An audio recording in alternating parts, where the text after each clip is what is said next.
Religious leaders led by Cardinal Wilfred Napier are holding a special prayer for the health of IFP President Emeritus Inkosi Mangosuthu Buthelezi.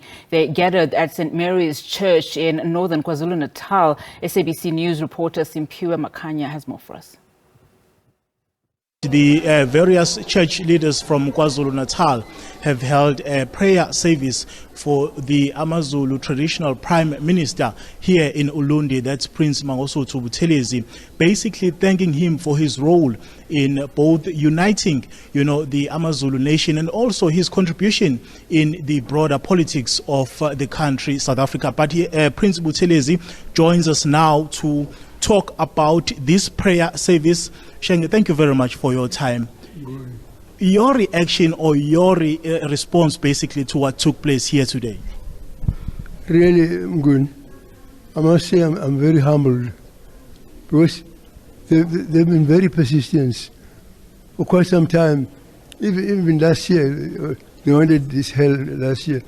I mean, Christians, not of the Anglican Church where I worship, but even the Christian Council of the KwaZulu-Natal, led by no less a person than His Eminence,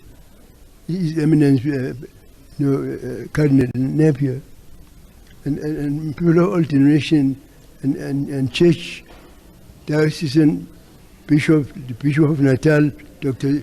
Nkonjeni, and the Bishop of Zululand, and other bishops too. I mean, my reaction is really, I felt very humble. In fact, I tried to touch it somehow, but they were very persistent. But I'm very deeply touched. Shenge, during your speech, you spoke about a number of issues basically affecting the country. You said that politicians need to be mindful of the challenges that South Africa is facing as a country. And you said you called upon them to actually take steps in addressing some of the social challenges that are facing the country. Unemployment is rife. The issue of crime is also rife. What do you think is lacking in South Africa as we speak now? I think at present, it seems to me that people seem to be despairing and abandoning hope, which I say we as Christians must not do. We dare not abandon hope. We cannot afford to abandon hope. Because, when I think we are a far younger person than myself, I mean, when we were struggling in the liberation struggle, we used to say, freedom in our lifetime.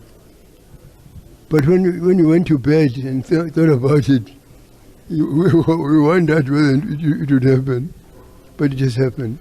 So I think that the fact that people are abandoning hope, and also the fact that, of course, we're facing these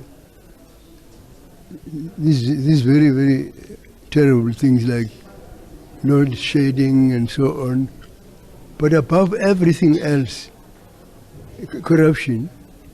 I think corruption really, we're worse off than we would have been if there wasn't so much corruption at so many levels in the country. Recently, Mr. Simphiwe, for instance, wrote a letter, although it's a matter, ANC matter, but I think that, as my former president and former leader of our country, I think that I've been very deeply touched by the letter that he wrote to the deputy president, because I think that he has been very frank, and I think it's that kind of leadership that can really save us from getting further deeper into the mess that the country is in. Speaking of that letter, Shenge, what is your view on these issues that are facing the incumbent, the current president of the Republic of South Africa, the issues of Phala, for instance? What is your view on it? How should the president go about dealing with this matter?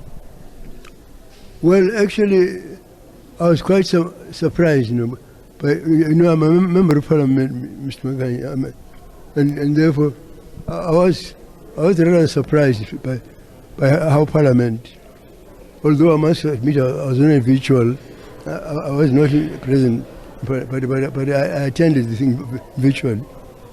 I say that I was surprised by just as Mr. Simphiwe was surprised.